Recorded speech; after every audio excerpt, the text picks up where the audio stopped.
দুশ্চিন্তা এবং ডিপ্রেশন আমাদের জীবনেরই অবিচ্ছেদ্য অঙ্গ।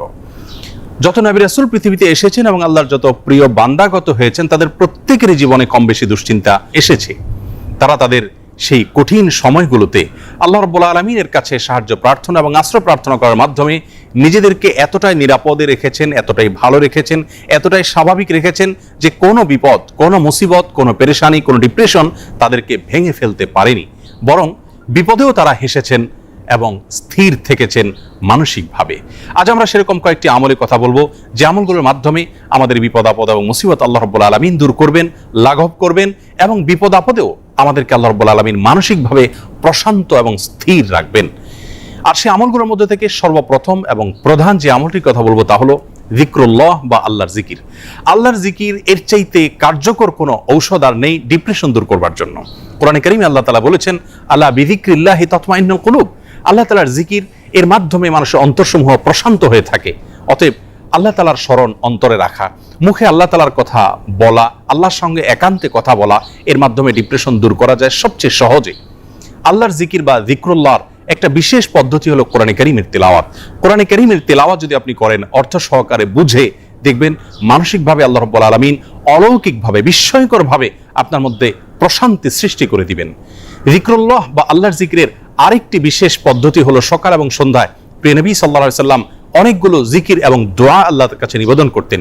সেগুলো যদি আমরা নিয়মিত করতে পারি তাহলে সেক্ষেত্রে যিকরুল্লাহ এর মাধ্যমে দুশ্চিন্তা এবং ডিপ্রেশন থেকে বাঁচার উপায় আমরা খুঁজে পাবো ইনশাআল্লাহ বিইذনিল্লাহ। দ্বিতীয় যে আমলটির মাধ্যমে দুশ্চিন্তা এবং পেরেশানি থেকে আমরা মুক্তি লাভ করতে পারি তা হলো প্রিয় নবী সাল্লাল্লাহু আলাইহি সাল্লামের সারা জীবনের একটি গুরুত্বপূর্ণ আমল এবং স্পেশাল জিকির, যে জিকির তিনি আল্লাহ তাআলার কাছে নিবেদন করতেন তার কঠিন সময়, যখন দেয়ালে পিঠ থেকে যেত ঠিক সেই সময়।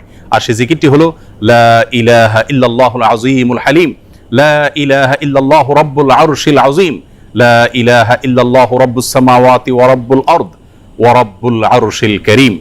এই জিকিরের মাধ্যমে আল্লাহ রাব্বুল আলামিনের একত্ববাদের স্বীকৃতি, আল্লাহর মাহাত্ম্যের বর্ণনা করার মাধ্যমে আমরা দুশ্চিন্তা এবং পেরেশানি থেকে মুক্তি লাভ করতে পারবো ইনশাআল্লাহ বিইذনিল্লাহ। তৃতীয়ত যে আমলের মাধ্যমে আমাদের বিপদ আপদ এবং কঠিনতম সময়ে আল্লাহ তাআলার আশ্রয় প্রার্থনা করতে পারি, দুশ্চিন্তা থেকে মুক্তি লাভ করতে পারি, সে দোয়াটি প্রিয় নবী সাল্লাল্লাহু আলাইহি সাল্লাম সারা জীবন নিয়মিত পাঠ করতেন। আনাস রাদিয়াল্লাহু তাআলা আনহু তার 10 বছরের সেবক ছিলেন।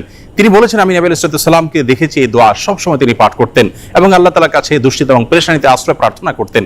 আর সে দোয়াটি হলো আল্লাহুম্মা ইন্নী আউযু বিকা মিনাল হাম্মি ওয়াল হাযান ওয়াল আজজি ওয়াল কাসাল ওয়াল বুখলি ওয়াল জুবন ওয়া যালা'আদ দাইনি ওয়া গালাবাতির রিজাল।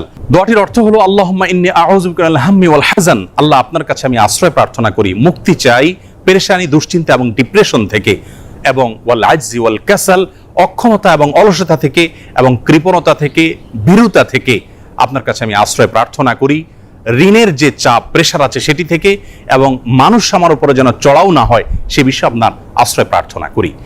চতুর্থত যে আমলের মাধ্যমে আমরা দুশ্চিন্তা, পেরেশানি এবং জীবনের কঠিন সময় আল্লাহ রাব্বুল আলামিনের স্পেশাল সাহায্য পেতে পারি তা হলো সালাত। সালাত হলো আল্লাহর সঙ্গে সংযোগ স্থাপনের সবচাইতে সহজ মাধ্যম। প্রিয় নবী সাল্লাল্লাহু আলাইহি সাল্লাম বলেছেন, সহিহ মুসলিমে বর্ণিত হয়েছে, আকরাবু মা ইয়াকুনুল আবদু মির রাব্বিহি ওয়া হুয়া সাজিদ। বান্দা যখন সিজদায় চলে যায় তখন আল্লাহর সবচাইতে নিকটতম অবস্থানে সে চলে যায়, আল্লাহর সবচেয়ে কাছাকাছি যেতে পারে।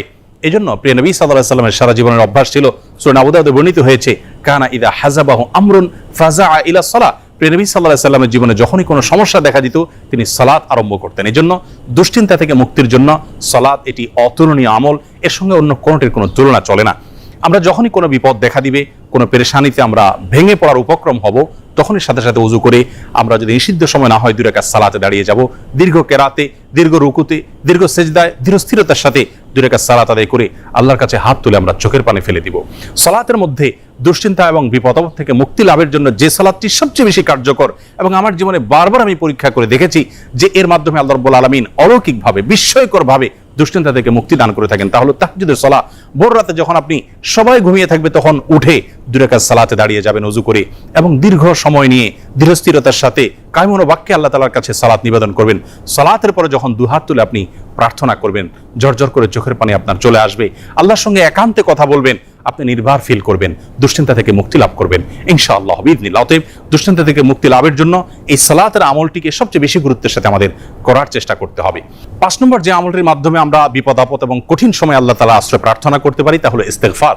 ইস্তেগফার এমন একটি বিষয় যে কোনো বর্ণনায় বর্ণিত হয়েছে, নবী আলাইহিস সালাম বলেছেন, মান লাজিমাল ইস্তেগফার, যে ব্যক্তি ইস্তেগফারকে নিজের জন্য অবধারিত করে নেয়, অপরিহার্য করে নেয়, নিয়মিত ইস্তেগফার করতেই থাকে, আল্লাহ রাব্বুল আলামিন তার সমস্ত পেরেশানি থেকে মুক্তির পথ তার জন্য সহজ করে দেন এবং বের করে দেন। এবং কোরআনে কারীমে আল্লাহ তাআলা বলেছেন, ওয়া মা কানা আল্লাহু মুআযযিবাহুম ওয়া হুম ইস্তাগফিরুন, যেই মানুষেরা ইস্তেগফারের মধ্যে রত থাকে আল্লাহর আযাব তাদের প্রতি আসে না। এজন্য দুশ্চিন্তা, বিপদ আপদ, পেরেশানি, টেনশন, যে কোনো কঠিন সময়ে আমরা বেশি থেকে বেশি ইস্তেগফার করব। এটিও আমার ব্যক্তিগত জীবনে বারবার আমি আমল করে দেখেছি যে কঠিনতম সময়ে আল্লাহ তাআলা অলৌকিকভাবে সাহায্য করেন। 6 নম্বর আমল হলো নবী করিম সাল্লাল্লাহু আলাইহি ওয়াসাল্লামের প্রতি দুরূদ প্রেরণ করা। দুরূদের আমলটির মাধ্যমে আল্লাহ রাব্বুল আলামিন মানুষের অন্তরকে প্রশান্ত করে থাকেন, স্থির করে থাকেন, অন্তরের পেরেশানি দূর করে থাকেন, বিপদ আপদ এবং মুসিবত থেকে আল্লাহ তাআলা মুক্তি দান করে থাকেন। 7 নম্বর এবং সর্বশেষ যে আমলটি কথা বলবো তা হলো সাদাকা, দান সাদকা। সাধ্য অনুযায়ী আমরা যতটুকু করব, এর মাধ্যমে আল্লাহ তাআলা আমাদেরকে বিপদ আপদ এবং কঠিন সময়ে সাহায্য করবেন, মুক্তি নসিব করবেন। সর্বশেষ যে কথাটি বলতে চাই প্রিয় দর্শক, বিপদ আপদ এবং মুসিবত আল্লাহ তাআলা কখনো কখনো বান্দাকে দিয়ে থাকেন বান্দার কল্যাণে, যার বিনিময়ে আল্লাহ রাব্বুল আলামিন জান্নাত দিবেন। দুনিয়াতে যদি সারা জীবন আমরা কষ্ট করি, বিপদে থাকি, মুসিবতে থাকি, আর এর বিপরীতে যদি চিরকালের জন্য, অনন্ত অসীমকালের জন্য জান্নাত আমার হয়ে যায়, তাহলে এটা কিন্তু আমার লাভজনক বিনিয়োগ হলো। এটি আমার জন্য কোনো লস বা ক্ষতিকর কোনো কিছু নয়। এজন্য দুশ্চিন্তা বা পেরেশানি যদি কোনো কারণে দূর না হয়, নিশ্চিতভাবে একজন ঈমানদার মনে রাখবেন যে তার মাধ্যমে আল্লাহ রাব্বুল আলামিন তাকে মহা কল্যাণের পথে নিয়ে যাচ্ছেন। আল্লাহ রাব্বুল আলামিন কঠিন সময়গুলোতে আম্বিয়া আলাইহিস সালাতু ওয়াস সালামের মতো সবরে জামিল বা উত্তমভাবে সবর তথা ধৈর্য ধারণ করার তৌফিক নসিব করুন। সকল বিপদ আপদ, সকল দুশ্চিন্তা এবং পেরেশানি থেকে আমাদের সকলকে মুক্তি নসিব করুন। আসসালামু আলাইকুম ওয়া রাহমাতুল্লাহি ওয়া বারাকাতুহু।